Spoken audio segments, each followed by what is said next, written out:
پیارے ناظرین السلام علیکم۔ کاف کہانی میں ہمارا آج کا ٹاپک ہے کعبۃ اللہ۔ دوستو، ہم نے پہلے بھی ایک ویڈیو بنائی تھی بیت المعمور سے بیت اللہ تک، اور اس میں آپ سے بیت اللہ کے بارے میں کچھ معلومات شیئر کی تھی۔ لیکن آج کی ویڈیو کعبۃ اللہ میں اس سے کچھ مختلف معلومات ہے۔ امید ہے آپ پسند فرمائیں گے۔ کعبۃ اللہ کے مزید کچھ باطنی راز جاننے کی کوشش کرتے ہیں۔ دوستو، طواف بیت اللہ سے بات کا آغاز کرتے ہیں۔ طواف کے معنی ہیں گھومنا، چکر لگانا۔ لیکن خانہ کعبہ کا طواف کیوں کیا جاتا ہے؟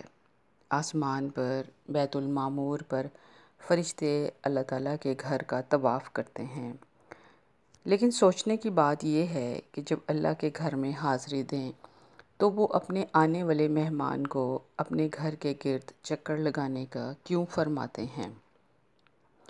آخر اس میں حکمت کیا ہے؟ آدم علیہ السلام کو جب اللہ رب العزت نے بنایا اور فرشتوں اور دوسری مخلوقات کو حکم دیا کہ آدم کو سجدہ کریں، اس وقت آدم علیہ السلام اور فرشتوں کا ذہنی اعتبار سے مقابلہ کروایا گیا۔ اس میں حضرت آدم کی جیت ہوئی تو فرشتوں نے اللہ کی عظمت سے متاثر ہو کر 7ویں آسمان پر بیت المعمور کا طواف شروع کر دیا۔ اللہ پاک کو ان کی یہ ادا بہت پسند آئی۔ اللہ پاک نے جبرائیل امین کو حکم دیا آدم کو لے کر جائیں اور بیت المعمور کے ٹھیک نیچے زمین پر میرے گھر کی تعمیر کریں، تاکہ میرے بندے مجھ سے اپنے عشق کا اظہار کرنا چاہیں یا کسی غلطی کا اعتراف کرنا چاہیں اور کفارہ دینا چاہیں تو میرے گھر کا طواف کریں۔ اور ہم جو اشرف المخلوقات ہیں، ہماری جب تک سانسیں چل رہی ہیں یہ آپشن کھلی ہوئی ہے ہمارے سامنے۔ ہم زندگی میں جتنی بار چاہیں مکہ شریف جائیں، جتنی بار چاہیں طواف کریں، لیکن بیت المعمور میں ایک وقت میں 70,000 فرشتے طواف کرتے ہیں، لیکن جو ایک بار طواف کر لیتے ہیں دوبارہ ان کی باری نہیں آتی۔ مگر زمین پر کسی بھی طرح دیکھیں، دنیا کے نقشے پر دیکھیں، آپ سب کو معلوم ہے دنیا گول ہے۔ گول دنیا کا سینٹر میں خانہ کعبہ ہے۔ مگر بات یہاں ختم نہیں ہوتی۔ اگر سائنسی کہتی ہے کہ دنیا گول ہے اور گھوم رہی ہے تو اس کا مطلب ہے کائنات کا ہر انسان اور مخلوقات خانہ کعبہ کے گرد گھوم رہے ہیں اور طواف ہو رہا ہے۔ ناظرین، بیت المعمور جو خانہ کعبہ کے بالکل اوپر ہے، وہاں سے ایک تجلی ہر وقت زمین پر بنے کعبۃ اللہ پر پڑتی رہتی ہے۔ مسلمان کعبہ کے گرد 7 چکر لگاتے ہیں اور حجرہ اسود سے ہر چکر شروع ہوتا ہے اور حجرہ اسود پر ختم ہوتا ہے۔ لوگ اپنا باطن صاف اور روشن کر کے حج پہ جائیں، یعنی اپنی ذات کی نفی کے ساتھ حرص، ہوس، لالچ، خود غرضی، جھوٹ فریب، ریاکاری اور سب برائیوں سے صاف ہو کر اللہ کے گھر میں حاضری دیں، تاکہ جو تجلیات خانہ کعبہ پر برس رہی ہیں وہ ہر چکر میں آپ کے قلب پر اثر انداز ہوں۔ اگر قلب صاف اور روشن ہوگا تو پھر آپ کا حج مقبول ہو جائے گا، اور اگر قلب و باطن صاف نہ ہوگا تو حج پر جا کر اوپر سے آتی تجلیات آپ پر اثر انداز نہیں ہوں گی۔ اس لیے اللہ پاک نے آخر میں حج پسند فرمایا ہے، تاکہ تم پہلے دین کے تمام ارکان میں پختہ ہو جاؤ، یعنی صلاۃ ٹھیک کر لو، روزہ صحیح سے جان لو اور رشوت اور غلط طریقے سے کمائی پر حج نہ کرو۔ دوستو، مسلمانوں کے لیے ایک اصول ہے، نماز کعبۃ اللہ رخ پڑھی جائے۔ اس کا مقصد مسلمانوں کو متحد کرنا یا اکٹھا کرنا ہے، کیونکہ اگر ایک جگہ نماز پڑھی جائے تو مجمع میں کوئی ادھر ادھر رخ نہ کرے، بلکہ تمام مسلمان قبلہ رخ ہو جائیں، یعنی قبلہ ایک ڈائریکشن ہے۔ قبلہ رخ نماز ادا کرنے کی یہی وجہ ہے۔ حضرت ابراہیم علیہ السلام کے ہاتھوں کعبۃ اللہ تعمیر ہوا تو انسانیت پکار اٹھی۔ انسانی اجتماعیت کی پکار یہ چاہتی تھی کہ ملکوں کی سرحدیں اور جغرافیائی حدیں ایک دوسرے کے قریب ہو جائیں، اور اس کا مقصد یہ بھی تھا کہ نسل انسانی کے بکھرے ہوئے گھرانوں پھٹے ہوئے دلوں کو جوڑ دیا جائے۔ لہٰذا یہ پکار سنی گئی اور کرۂ ارض کے سارے گوشوں، خشکی تری کی ساری راہوں سے اس پکار کی بازگشت بلند ہوئی۔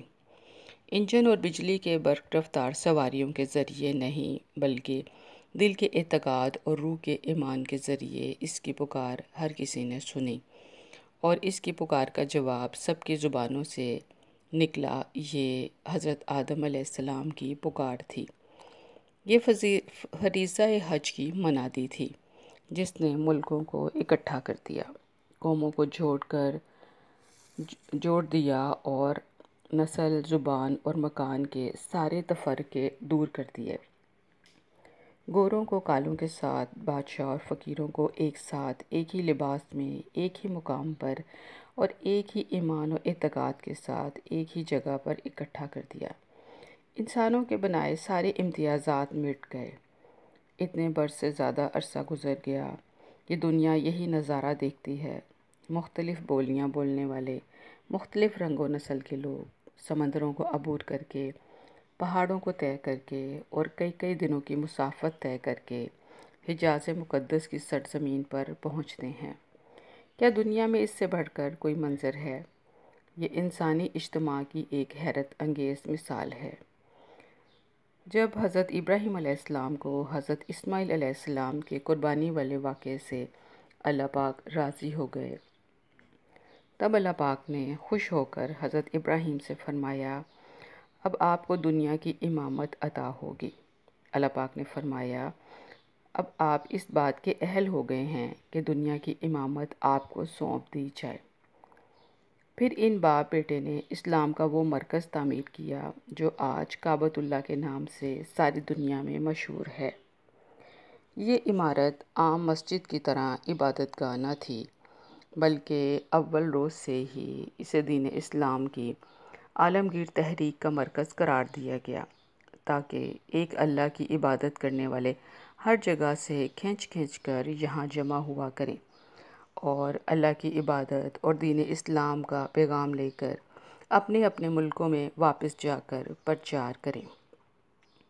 یہی وہ عبادت ہے جس کا نام حج ہے۔ آئیں بات کرتے ہیں یہ احرام کیا ہے، جس کے باندھتے ہی ہر حاجی زیبائش و آرائش کی ہر چیز اتار دیتا ہے اور ایک تہبند اور ایک چادر کے علاوہ کچھ نہیں پہنتا۔ یہ حضرت ابراہیم علیہ السلام کا لباس ہے۔ ہر حاجی حضرت ابراہیم کی سرزمین پر پہنچتے ہی پہلے اس زائرانہ لباس کو پہنتا ہے۔ کوئی بادشاہ ہو یا کوئی عام آدمی، سب اس سادہ اور درویشانہ طرز کا لباس پہنتا ہے۔